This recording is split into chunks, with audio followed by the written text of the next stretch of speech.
I was diagnosed with stomach cancer in May of 2015, having some severe heartburn issues, was living off of Prilosec. I couldn't function without it.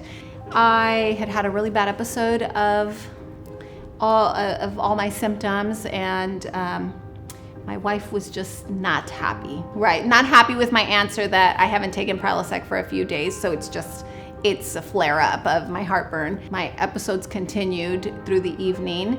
By the time I'd waken up, my wife had made an appointment with a gastroenterologist in our area. He looked at me and he said, "You don't fit the mold. You are 34, you live a healthy lifestyle, you work out. I don't like it. I don't think you should be in this much pain for being so young." So he recommended that we do an endoscopy.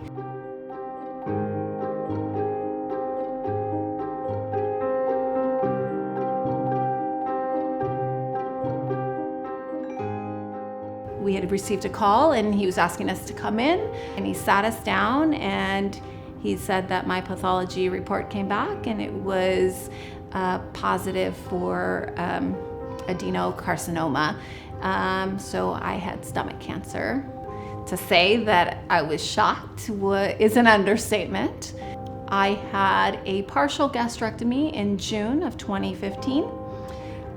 Followed by 3 rounds of chemotherapy, 25 rounds of radiation, and another round of chemotherapy. I was NED for 8 months. During a routine endoscopy in 2016, we found out that my cancer was back. It was localized, so a total gastrectomy in November of 2016 made me NED. I have been NED for 5 years now.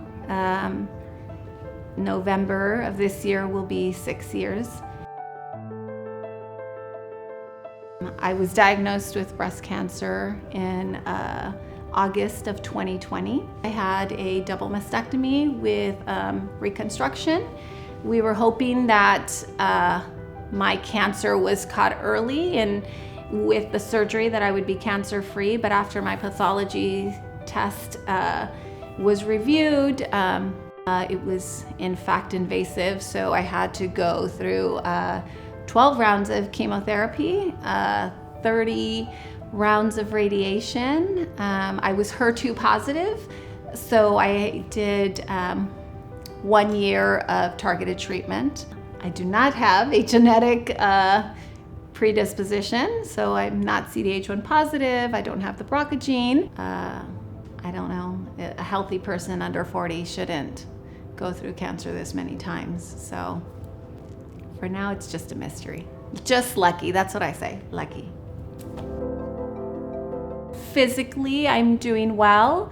To no surprise that it takes a mental toll. Not only to be diagnosed with cancer once, but to hear, that you've had a recurrence, and then to be diagnosed with breast cancer at 40 is pretty shocking as well. So I'm just trying to focus on a little bit of my mental health right now and try to live the best that I can, right? Because we all know how life isn't the same for everybody and how we can't take it for granted. So my hope would be that somebody can see me, somebody who's just entering their journey and can see me and see that you truly could live a healthy life without a stomach, because that's a scary thought, right? I mean, when somebody tells you we're taking your stomach, you're kind of like, well, what does that look like? What am I going to eat? How much is that going to change my lifestyle? I'm here, I'm thriving in that aspects.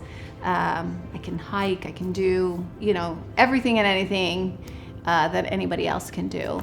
I can eat. I know that's always the biggest question is how restricted is your diet? And in terms of amount, obviously there's restriction, but in terms of what I can eat, I pretty much eat everything in moderation. I love it all. I love food. I want people to know that they can truly live a healthy life, without a stomach.